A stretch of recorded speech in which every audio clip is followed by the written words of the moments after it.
Hello students, आज हम लोग डिस्कस करेंगे पूर्ण आंतरिक परावर्तन एवं क्रांति कोण के बारे में। ठीक है ना। हम लोगों ने कल डिस्कस किया था अपवर्तन। अपवर्तन किसे कहेंगे, इसमें क्या कंडीशंस होती हैं। आज हम लोग डिस्कस करेंगे पूर्ण आंतरिक परावर्तन, total internal reflection and critical angle. ठीक है ना। क्रांति कोण क्या होता है? सघन माध्यम में बना हुआ आपतन कोण जिसके लिए विरल माध्यम में बना अपवर्तन कोण 90 डिग्री होता है या समकोण होता है, सघन माध्यम का क्रांति कोण कहलाता है, जिसको C से डिनोट करते हैं। ठीक है ना। जैसे हम लोग फिगर बनाते हैं, सपोज करिए हम लोग फिगर बनाते हैं, ये फिगर बना हुआ है, इसमें ये अभिलंब है, पहला माध्यम दूसरा माध्यम, यहाँ पर किरण आपतित होगी और ऐसे क्या हो जाएगी, रिफ्लेक्टिव हो जाएगी। यहाँ पर जो एंगल बनेगा वो 90 डिग्री बनेगा। कौन सा बनेगा? 90 डिग्री। यानी कि सघन माध्यम में ये जो आपतन कोण है वो विरल माध्यम में इसी का एंगल 90 डिग्री होना चाहिए। यानी कि सघन माध्यम में बना हुआ आपतन कोण, सघन माध्यम में बना हुआ आपतन कोण जिसके लिए विरल माध्यम में बना अपवर्तन कोण 90 डिग्री होता है, उसको क्या बोलते हैं? क्रांति कोण बोलते हैं। फिर हम लोग इसी में क्रांति कोण और अपवर्तनांक के बीच संबंध क्या होता है? वो होता है n इक्वल 1/sin c। क्या होता है? n equal 1/sin c। ठीक है ना। n इक्वल 1/sin c, यानी कि जो भी अपवर्तनांक होता है वो क्रांतिक कोण की ज्या के रेसिप्रोकल में होता है। ठीक है ना। इसी में आता है पूर्ण आंतरिक परावर्तन। क्या आता है? पूर्ण आंतरिक परावर्तन। पूर्ण आंतरिक परावर्तन को इसी में समझते हैं हम लोग। जैसे ये जो आपतन कोण है, यदि आपतन कोण का मान हम धीरे धीरे बढ़ाते चले जाएं, क्या करें? आपतन कोण का मान धीरे धीरे हम क्या करें? बढ़ाते चलें। किससे? C से। ठीक है ना। यानी कि यदि आपतन कोण का मान धीरे धीरे बढ़ाया जाए तो क्या कंडीशन आएगी? एक कंडीशन ऐसी बनेगी कि जो प्रकाश होगा वो विरल माध्यम में बिल्कुल न जाकर पूर्णतया सघन माध्यम में ही वापस लौट आता है। पूर्णतया सघन माध्यम में ही वापस लौट आता है। इस घटना को पूर्ण आंतरिक परावर्तन कहते हैं, टोटल इंटरनल रिफ्लेक्शन कहते हैं। यानी कि यदि हम आपतन कोण का मान धीरे धीरे बढ़ाते जाएं तो एक निश्चित आपतन कोण के लिए क्रांति कोण का जो मान है उससे अधिक हो जाता है। क्या हो जाता है? आपतन कोण। यानी कि यदि हम आपतन कोण का मान धीरे धीरे बढ़ाते जाएं तो एक कंडीशन ऐसी आ जाती है कि प्रकाश विरल माध्यम में न जाकर पूर्णतया सघन माध्यम में ही वापस लौट आता है। इस घटना को पूर्ण आंतरिक परावर्तन कहते हैं। अब पूर्ण आंतरिक परावर्तन के दो नियम होते हैं। पहला नियम क्या होता है? प्रकाश सघन माध्यम से विरल माध्यम में ही जाना चाहिए। प्रकाश सघन माध्यम से विरल माध्यम में ही जाना चाहिए। दूसरी कंडीशन क्या है? पहली कंडीशन क्या है? प्रकाश सघन माध्यम से विरल माध्यम में ही जाना चाहिए। दूसरी कंडीशन है कि आपतन कोण का मान क्रांति कोण से अधिक होना चाहिए।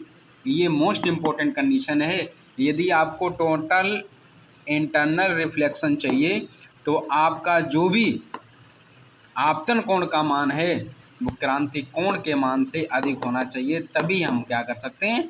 टोटल इंटरनल रिफ्लेक्शन कर सकते हैं। टोटल इंटरनल रिफ्लेक्शन के हम लोग पढ़ेंगे एप्लीकेशन। एक इसमें इम्पोर्टेंट आता है, इसको हम लोग बोलते हैं प्रकाशिक तंत्र। क्या बोलते हैं? प्रकाशिक तंत्र, ऑप्टिकल फाइबर। इसमें क्या होता है? इसकी बहुत इंपॉर्टेंट होता है। इसमें कंडीशन ये आती है कि इसमें हम किसी भी प्रकाश सिग्नल को बिना ऊर्जा लॉस के, यानी विदाउट एनर्जी लॉस के, हम एक सिग्नल से दूसरे सिग्नल तक पहुंचा सकते हैं। ठीक है ना। क्यों? क्योंकि इसमें सपोज करिए ये पाइप हो गया, टी मोटाई का हो गया। ठीक है। इसमें एक किनारे से हम क्या देंगे? किरण देंगे। ये टोटल इंटरनल रिफ्लेक्शन होगा इधर, फिर इधर, ऐसे ऐसे कंटिन्यू करता करता जिस फ्रीक्वेंसी से इसकी एंट्री हुई थी उसी फ्रीक्वेंसी से ये आउटपुट होगा। जितनी फ्रीक्वेंसी से इसका इनपुट हुआ था सेम उसी फ्रीक्वेंसी से इसका आउटपुट होगा। तो ये ऑप्टिकल फाइबर की बहुत अच्छी कंडीशन होती है, अच्छी प्रॉपर्टीज होती है, बेस्ट प्रॉपर्टी यानी गुड प्रॉपर्टीज होती है कि इसमें हम विदाउट एनर्जी लॉस के हम प्रकाश सिग्नल को दूसरे प्रकाश सिग्नल में भेज सकते हैं, एक जगह से दूसरी जगह भेज सकते हैं।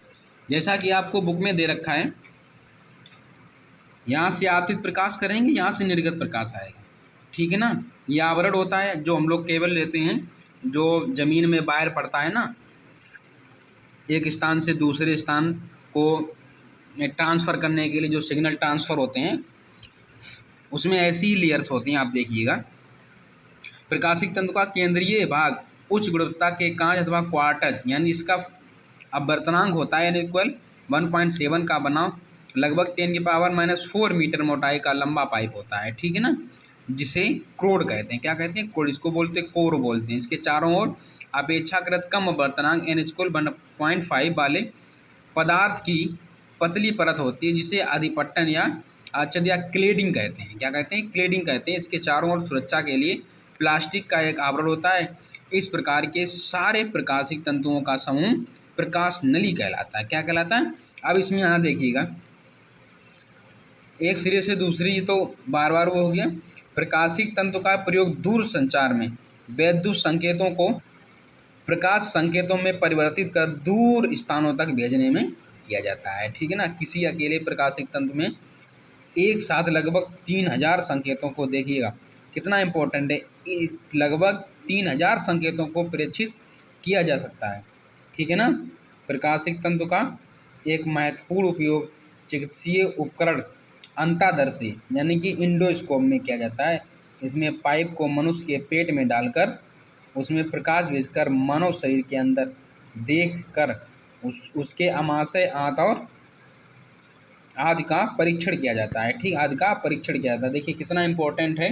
जैसे डॉक्टर्स लोग जो होते हैं वो पेट में डालते हैं, पाइप होता है, और उसी के द्वारा लेज़र लाइट के द्वारा क्या प्रकाश डालते हैं अंदर, और उससे ये जानकारी मिल जाती है कि मनुष्य के पेट में जो है क्या दिक्कत है, क्या परेशानी है, और उसी के अकॉर्डिंग उसको ट्रीटमेंट देते हैं डॉक्टर्स।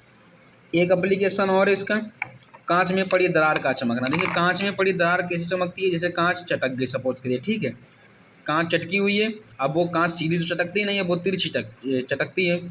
तो जब प्रकाश जाएगा तो वो कांच जहाँ चिटकी हुई कांच है वहाँ से रिफ्लेक्टिव होकर ऐसे तिरछे हो जाएगा।